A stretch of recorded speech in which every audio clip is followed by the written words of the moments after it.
ಏನಾಯ್ತಮ್ಮ? ಮಲ್ಗಿದ್ದೆ ಅಮ್ಮ. ಯಾರೋ ಕರ್ತಂಗೆ ಶೃಂಗೇರಿಗೆ ಹೋಗೋ ರಸ್ತೆ ಮೈಲ್ಗಲ್ಲು ಯಾವುದೋ ವಿಚಿತ್ರ ವಿಚಿತ್ರ ಆಕಾರಗಳು. ಭಯ ಆಗ್ತಿದೆ ಅಮ್ಮ. ಬರೀ ಒಂದು ಕ್ಷೇತ್ರದ ಹರಕೆ ಮಾತ್ರ ತೀರಿಸಿದ್ದೀವಿ, ಇನ್ನು 8 ಕ್ಷೇತ್ರ ಬಾಕಿ ಇದೆ. ಅರ್ಥ ಆಯ್ತಾ ಇವಳು ಹೇಳಿದ್ದು? ಅಮ್ಮನವರು ಕನಸಿನಲ್ಲಿ ಬಂದು ಬಾ ಅಂತ ಕರೆದಿರೋದು. ಕರ್ಕೊಂಡು ಹೋಗ್ರಿ ಶೃಂಗೇರಿಗೆ. ಕುಚ್ಚಾಸ್ಪತ್ರೆಯಲ್ಲಿ ಮನೇಲಿ ಇದ್ದೀನ, ಸಂಶಯ ಶುರು ಆಗ್ಬಿಟ್ಟಿದೆ ಕಣೆ. ಅಪರಾತ್ರಿನಲ್ಲಿ ನಿಮಗೆ ಶೃಂಗೇರಿ ಶಾರದಾಂಬೆ ಬದನೇನಾ? ತೊಂದರೆಗಳಾಗ್ಬೋದು ಅಪ್ಪ. ಶೃಂಗೇರಿ ದರ್ಶನ ಮಾಡ್ಕೊಂಡು ಬರೋಣ. ಮೂಗು ಹಿಡಿದು ಬಾಯಿನಲ್ಲಿ ನಿದ್ದೆ ಮಾತೆ ತುರ್ಕಿ ನೀರು ಸುರಿದು ಮಲಗಿಸ್ತೀನಿ ನೋಡು. ಮಧ್ಯರಾತ್ರಿಲಿ ನಿಮಗೆ ದೊಂಬರಾಟನೇನೆ? ಹೋಗು ಹೋಗಿ ಮಲ್ಕೋ. 9 ಕ್ಷೇತ್ರಕ್ಕೆ ಬರ್ತೀವಿ ಅನ್ನೋ ಹರಕೆ ಇದೆ. ಒಂದೇ ಕ್ಷೇತ್ರ ಪೂರೈಸಿದೀವಿ ಅಷ್ಟೇ. ಅಷ್ಟೇನಾ? 10 ಬಸ್ಸು. ಅಪ್ಪ ಈ ವಿಷಯದಲ್ಲಿ ಮನ್ಸು ಮಾಡ್ತಿಲ್ಲ. ನೆನ್ನೆ ರಾತ್ರಿ ಅವ್ರ ಹತ್ರ ಮಾತಾಡಿದೆ, ಒಪ್ಲಿಲ್ಲ. ಆದರೆ ಅಮ್ಮನವರು ನಿನ್ನ ಕರ್ತವ್ಯಗಳನ್ನ ಮರ್ತಿದ್ಯಾ ಅನ್ನೋ ರೀತಿ ಸೂಚನೆ ಕೊಟ್ಟರು. ಕ್ಷೇತ್ರ ಎಲ್ಲೂ ಹೋಗಲ್ವೇ? 1000 ವರ್ಷದಿಂದ ಎಲ್ಲಿದೆಯೋ ಅಲ್ಲೇ ಇದೆ, ಮುಂದಕ್ಕೂ ಇರುತ್ತೆ. ಹೋದ್ರಾಯ್ತು ಬಿಡು. ಇವತ್ತೇ ಹೋಗ್ಬೇಕು, ನಾಳೆ ಇರಲ್ಲ ಅನ್ನಕ್ಕೆ ಏನ್ ಸಿನಿಮಾನ? ಹರಕೆ ತೀರ್ಬೇಕು, ಸಂಕಲ್ಪ ಆಗಿದೆ. ಮುರಿದ್ರೆ ಪಾಪ. ಹರಕೆ ಬಾಕಿ ಇದ್ದಿದ್ದಕ್ಕೆ ಅಮ್ಮನ ಕಣ್ಣು ಹೋಯ್ತು. ಎಷ್ಟು ಅವಸ್ಥೆ ಪಟ್ಲು ಅಂತ ನೀನೇ ನೋಡಿದ್ಯಾ ಅಲ್ವಾ? ಮತ್ತೆ ಹಾಗೇನಾದ್ರೂ ಆಗುತ್ತೆ ಅನ್ನೋ ಆತಂಕ ಅಲ್ವಾ ನಿನಗೆ? ಗೊತ್ತಿಲ್ಲ, ಆದರೆ ಮನಸ್ಸಿನಲ್ಲಿ ಅಸಮಾಧಾನ, ಅಶಾಂತಿ, ಅಳುಕು.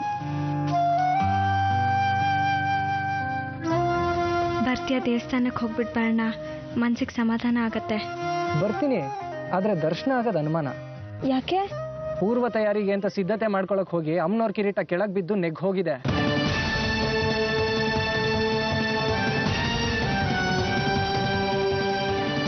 ಈ ಕ್ಷಣದಿಂದ ನೀವು ಶೃಂಗೇರಿಗೆ ಹೊರಡೋ ಪೂರ್ವ ತಯಾರಿ ಶುರುವಾಗಿದೆ ಮಗು.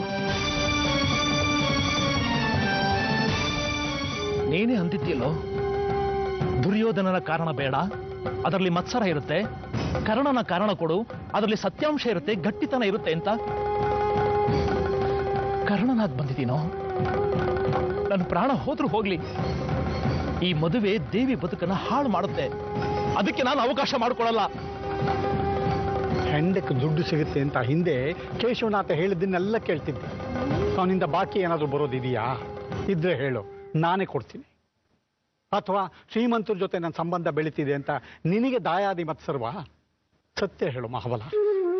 ಹೇಗೆಲೇ, ನಾನು ಡಿಪೋ ಇಟ್ಟಿದ್ದೀನಿ, ದುಡ್ಡು ಕೊಡ್ತಾನೆ. ದುಡ್ಡು ಕಮಲಮ್ಮನ ಮಗ ಸುಬ್ರಹ್ಮಣ್ಯನ ಜೊತೆ ದೇವಿ ಮದುವೆ ಮಾಡು, ಡೋಂಟ್ ಕೇರ್ ಅಂತೀನಿ. ಆದ್ರೆ ಈ ಮದುವೆ ದೇವಿ ಬದುಕನ್ನು ನಾಶ ಮಾಡುತ್ತೆ ಕಣೋ. ಅಮ್ಮನವರು ದೇವಿಗೆ 9 ವರಗಳಿರೋ ಶಂಖ ಕೊಟ್ಟಿದ್ದಾರೆ. ಅದರಲ್ಲಿ ನೀನೇನೇ ಬೇಡ್ಕೋ, ಅದಾಗೆ ಆಗುತ್ತೆ. 9 ಶಕ್ತಿ ದೇವತೆಗಳ ವರ ಇದೆ. ಪ್ರಪಂಚನೇ ಕಾಲ್ ಕಸ ಮಾಡ್ಕೋಬಹುದು. ಇದು ಕೇಶವನಾಥನಿಗೆ ಗೊತ್ತು. ಅದಕ್ಕೆ ಈ ಮದುವೆ ದೇವಿ ಜೊತೆ ಶಂಖನು ಮನೆಗೆ ಬರುತ್ತೆ ಅನ್ನೋ ಲೆಕ್ಕಾಚಾರ. ನಾನು ಹೇಳ್ತಿದ್ದೀನಿ ನೋಡು, ಮುಖ್ಯ ಕಾರಣ ಶಂಖ. ಒಳಗಡೆ ಬಿಡಲ್ಲ, ದರ್ಶನ ಇಲ್ಲ ಇವತ್ತು. ಸುಮ್ಮನೆ ಪ್ರದಕ್ಷಿಣೆ ಆಗ್ತೀವಿ ಅಷ್ಟೇ. ನಮ್ಮ ಕೆಲಸ ಹೋಗುತ್ತಷ್ಟೇ. ನೋಡಿ, ನಾನು ಕೇಶವನಾಥ್ರ ಮಗ, ಇವಳು ಅವ್ರ ಸೊಸೆ ಆಗೋಳು. ಸರಿ ಹೋಗಿ.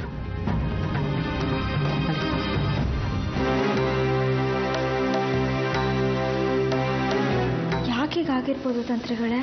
ನನಗನ್ಸತ್ತೆ ಅವಳಿಗೆ ತಲುಪಬೇಕಾದ ಯಾವುದೋ ತಲುಪಿಲ್ಲ ಅಂತ. ಪ್ರಶ್ನೆ ಯಾಕೆ ಕೇಳಿದೆ ಅಂದ್ರೆ ಇಲ್ಲೇನಾದ್ರೂ ಅಪಚಾರ ಆಗಿದ್ಯಾ? ಅದು ಕಂಡು ಬರಲಿಲ್ಲ. ಅವಳಿಗೆ ತಲುಪಬೇಕಾದ ತಲುಪಲಿಲ್ಲ ಅಂತ ಉತ್ತರ ಬಂತು. ಯಾರೋ ಏನೋ ಅರ್ಸ್ಕೊಂಡಿದ್ದಾರೆ, ಅದು ಪೂರ್ತಿ ಆಗಿಲ್ಲ. ಕ್ಷೇತ್ರಗಳು 9. ಒಂದಕ್ಕೆ ಸಾಕಾಗೋಯ್ತ ಮಗು.